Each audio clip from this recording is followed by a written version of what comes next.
Hello, I'm Roshini Pinto-Powell, an internist at Dartmouth Hitchcock Medical Center and co-clerkship director of the On-Doctoring and Geriatrics and Ambulatory Medicine programs. I am delighted to offer some advice regarding early choices of electives to prepare you for a career in internal medicine. For those that have made the choice to go into internal medicine, I'm delighted. After 26 years of practicing as an internist, I think it is an absolutely awesome career, and I would not choose any other.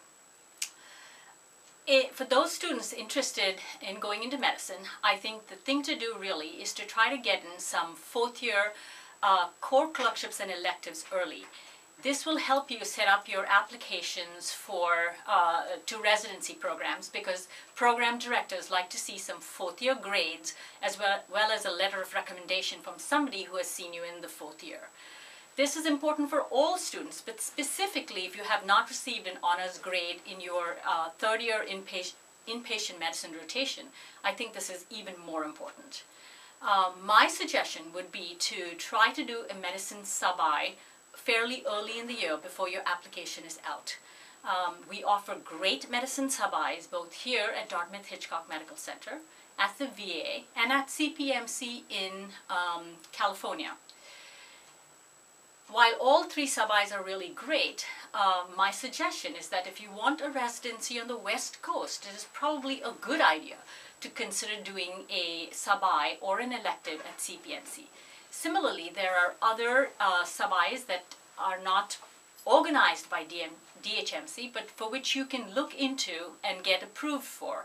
For instance, Johns Hopkins has a great sub-I and in internal medicine, and I think if you're interested in that program, then it is a good place to showcase your talents. The other core clerkship, it's not an elective, is geriatrics and ambulatory medicine. I think for those students interested in medicine residency, trying to do your GAM early in the year is a good option. The GAM, like neuro, which is another required fourth-year clerkship, is lottery-based. But if you put in your application and state that you want to do it early and the reasons you want to do it early, I think you have a higher choice of getting in.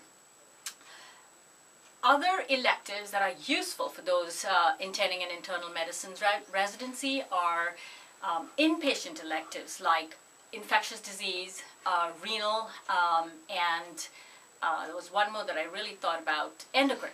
Those are three really good electives that I think would get you set up for being a great intern. Medicine is a great career. It is not a very tough residency to get into. There are many really good programs all over the country. We have a lot of great internists who are willing and able to advise you. I am always happy to meet with you in person or by email, or advise you in any way you see necessary. How much do you need to know graduating med school? One of the things that I like students to know very early on is that medicine is a continuous learning process. One of the fun things about being an internist is being able to say that I do not know it all and will never know it all. It's probably the fun of med school. So every day, med school or a career in medicine, because every day is a new learning experience. You need to be set up to know the basics well, to be a competent, caring, conscientious intern. And if you do a sub-I and have fun with it, if you do your geriatrics and ambulatory medicine clerkship and a few electives, you will be perfectly set up to be a great intern. I hope you enjoy your career in medicine. I hope you do go into medicine, and I'm happy to speak to you anytime.